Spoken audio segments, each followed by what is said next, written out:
Buenos días. En el nivel básico de esta videopráctica vamos a realizar la instalación de un filtro activo de 3 vías y vamos a obtener su curva de respuesta en frecuencia. Para ello necesitaremos un ultracurver Behringer DSP 8024 con el que generaremos ruido rosa. A sus salidas conectaremos dos cables con conector jack que irán a las entradas de la mesa de mezclas. De la salida del máster de la mesa de mezclas sacaremos dos cables hacia el filtro activo Behringer CX 3400 con conectores Canon, y de las salidas de bajos, medios y agudos conectaremos un cable con conector Canon que irá hacia el ultracurve de la entrada RAI para visualizar nuestra respuesta en frecuencia. A continuación, observamos la instalación del cableado. Desde las salidas analógicas del ultracurve llevaremos dos cables de audio con conectores jack en ambos extremos, a las entradas de dos canales de la mesa de mezclas, cuya función será la de transportar el ruido rosa procedente del ultracurve. Después, por las salidas main R y L de la mesa de mezclas, llevaremos dos cables de audio con conectores Canon hembra en un extremo y Canon macho en el otro extremo, a las entradas R y L de nuestro filtro activo. Las frecuencias de cruce en el filtro activo se fijarán en 150 Hz y 2000 Hz. Finalmente, la salida R de cada vía del filtro, agudos, medios y graves, se irá introduciendo en la entrada analógica R del analizador de espectro ultracurve, mediante un cable con conector Canon hembra en un extremo y Canon macho en el otro. A continuación, vamos a configurar la mesa de mezcla. Como se observa, el ruido rosa llega por los dos cables, que se conectan a los canales 1 y 2 de la mesa. La panorámica del canal izquierdo la colocamos totalmente a la izquierda, para solamente escuchar lo que llega por el canal 1. Y la panorámica del canal derecho la colocamos totalmente a la derecha para solamente escuchar lo que llega por el canal 2.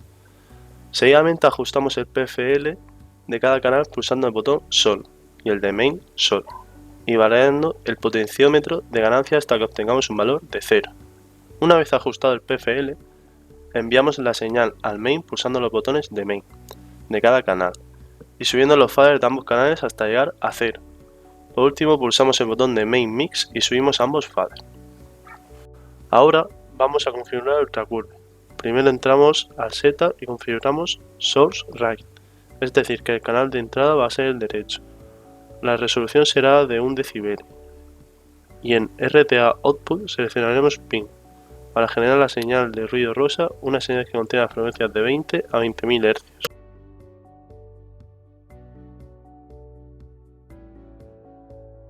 Una vez configurado todo, vamos a visualizar primeramente la curva de respuesta en frecuencia de los agudos. Esta curva nos permite saber la frecuencia de corte, la cual se obtiene cuando el nivel de señal disminuye 3 dB, sobre un 30%, respecto al nivel de las frecuencias anteriores. Por lo tanto, la frecuencia de corte sería la de 2500 Hz.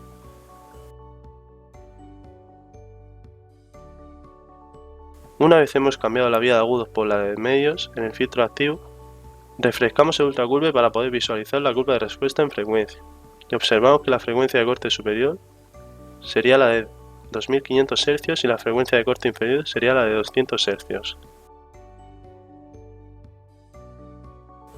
Por último, cambiamos a la vía de graves y observamos que la frecuencia de corte es la de 160 Hz.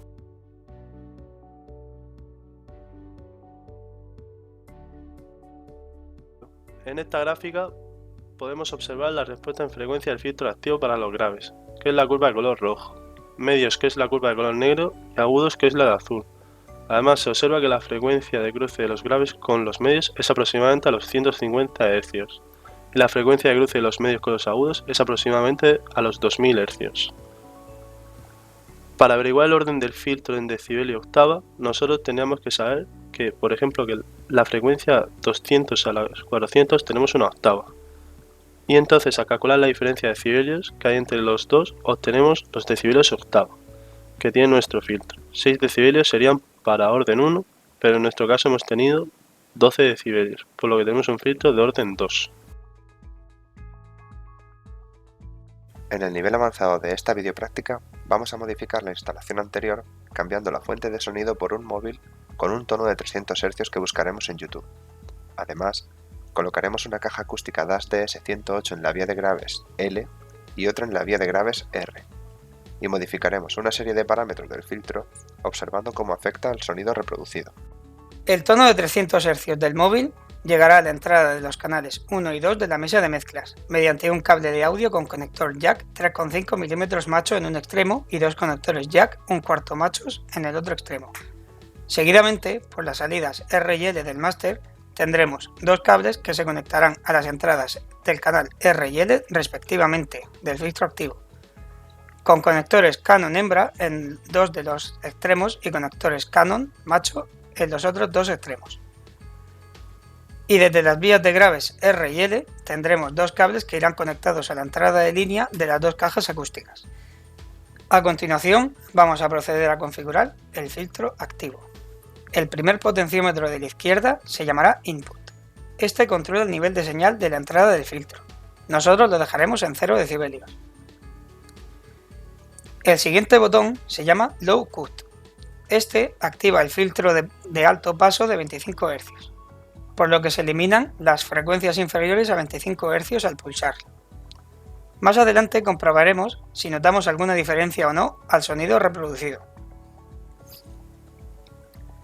Los dos siguientes potenciómetros se llaman Xover Frec y permiten ajustar las frecuencias de cruce entre los graves medios, que en nuestro caso será de 150 Hz, y medios agudos, de 2000 Hz. Si se pulsa el botón de Xover Frec de la parte de atrás del filtro, la gama de frecuencias se hace 10 veces mayor. El potenciómetro a la derecha de la frecuencia de cruce se llama Delay. Este potenciómetro nos permite retrasar la señal de graves hasta 2 milisegundos. Más adelante comprobaremos cómo afecta al sonido reproducido.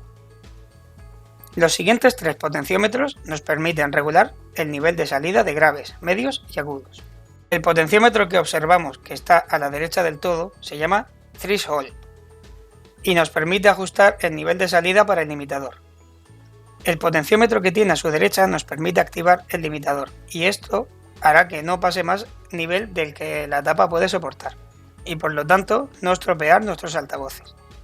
El último botón que observamos se llama Low Phase Invert. Nos permite invertir la polaridad de la salida de los graves.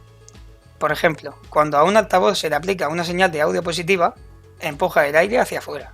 Si por algún motivo esto no fuera así, hay una inversión de fase que hace que el sonido pierda calidad. Pulsando el botón IN se soluciona este problema.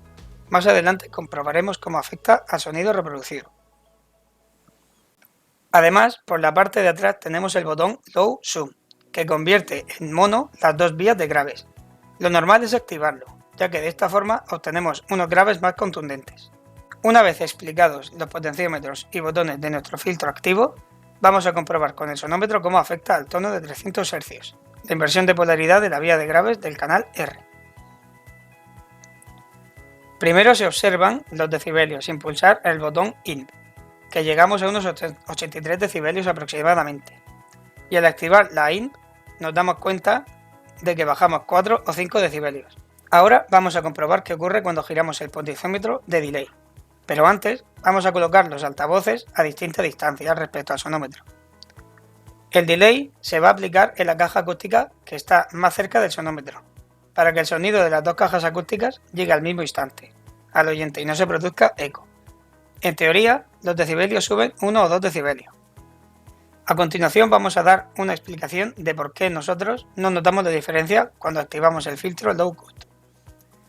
El motivo es porque nuestros altavoces reproducen las frecuencias a partir de 50 Hz y la función de este botón es eliminar las frecuencias por debajo de 25 Hz.